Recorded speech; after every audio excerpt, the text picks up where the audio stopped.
என் wife பார்த்தீங்கன்னா ஒரு 3 வருஷமாக உடம்பு சரியில்லைங்க. 3 வருஷத்துக்கு முன்னாடியே பார்த்தீங்கன்னா ஸ்பெயின் வந்து ஆப்ரேஷன் பண்ணியிருக்குங்க. அது என்ன ரீசனாக நடக்கிறபோது பார்த்தீங்கன்னா அந்த லெஃப்ட் கால் பார்த்தீங்கன்னா லைட்டாக மகட்டி விட்டுருங்க. அதனால் ரொம்ப நாளாக வலி இருந்ததுங்க. அப்புறம் கங்கா ஹாஸ்பிட்டலுக்கு போகிறேங்க. ஃபஸ்ட்டு ஹாஸ்பிட்டல் போனோன்னா சர்ஜரி பண்ணித்தான் ஆகணுங்க, இது பர்த் ப்ராப்ளம் அப்படின்ட்டாங்க. சரின்னு சர்ஜரி பண்ணிட்டேங்க. சர்ஜரி பண்ணி பார்த்தீங்கன்னா ஒரு 2 இயர்ஸ் 2 வருஷமாக ஓரளவுக்கு நல்லா இருந்தாங்க. அப்புறம் பார்த்தீங்கன்னா மறுபடியும் அதே ப்ராப்ளம் வருதுங்க.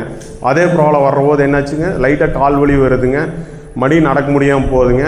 அப்புறம் என்ன ஆகுதுங்க, மறுபடியும் வந்து எல்லா ஹாஸ்பிட்டலில் போய் செக் பண்ணுறேங்க. செக் பண்ணுறபோது மறுபடியும் வந்து சர்ஜரி தான் பண்ணணும் அப்படின்ட்டாங்க. அப்புறம் என்னாச்சு, சரி மறுபடியும் ஒரு டைம் சர்ஜரி பண்ணுங்க. சர்ஜரி பண்ணி பார்த்தீங்கன்னா இப்போ ஒரு 11 மாதம் தான் ஆச்சுங்க. 11 மாதம் ஆச்சு. என்னாச்சு, மறுபடியும் அதே ப்ராப்ளம் வருதுங்க. மறுபடியும் பார்த்தீங்கன்னா நடக்க முடியலைங்க. நடக்கிற போது லைட்டாக கால் மேட்டுதுங்க. அந்த கால் மேட்டுற போது நான் என்னொன்று, சரி நடக்கிற போது உழுகிற ஒரு ஸ்டிக்கு வச்சுக்கலாம் அப்படின்ட்டு ஒரு ஸ்டிக்கை கொடுத்துறேங்க. ஸ்டிக் ஊனி தான் நடந்துட்டு இருப்பாங்க. அப்புறம் வந்து மறுபடியும் வந்து இப்போது டாக்டர்கிட்ட எல்லா கோயம்புத்தூருக்கு எல்லா பெரிய ஹாஸ்பிட்டல்லையும் விசாரிச்சாச்சுங்க. விசாரித்தா எல்லாமே சர்ஜரி தான் ஒரே தீர்வு, இதுக்கு வேறு ஒன்றுமே பண்ண முடியாது அப்படின்ட்டாங்க.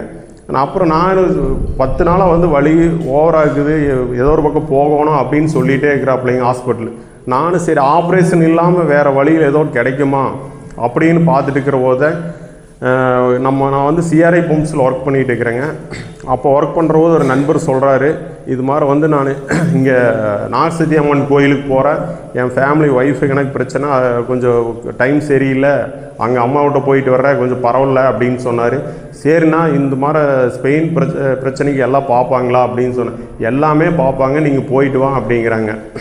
ஆனால் எனக்கு வந்து கோயில் ஒரு 10 வருஷத்துக்கு முன்னாடியே நாகசக்தி அம்மன் கோயில் தெரியுங்க. நம்ம ஃப்ரெண்டு நண்பருக்கு ஒருத்தருக்கு அவங்க அக்காவுக்கு வந்து குழந்தை இல்லைன்ட்டு வந்திருக்கிறாங்க. ஆனால் நம்ம இந்த ட்ரீட்மெண்ட்டுக்கெல்லாம் பார்ப்பாங்களா என்னங்கிறது நம்மளுக்கு தெரியலைங்க. அப்புறம் நான் சரிண்ணா, அது ஞாயிற்றுக்கிழமை எனக்கு லீவுங்க. ஞாயிற்றுக்கிழமை கன்ஃபார்மாக எப்படியோ சாமி விட்டு போயிடணும், போய் வந்து நம்ம என்னைக்கு அது பாட்டு வந்துடலாம் அப்படின்ட்டு வர்றேங்க. வந்து இங்கே இந்த படிக்கட்டு மேலே ஏறி வர்றேங்க, ஏறவே முடியலைங்க.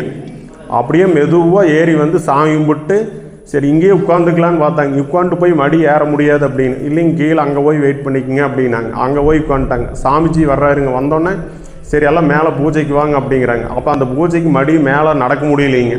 சரி நீங்கள் அங்கேயே உட்காந்துக்குன்ட்டு நான் மட்டும்தான் வந்தேங்க.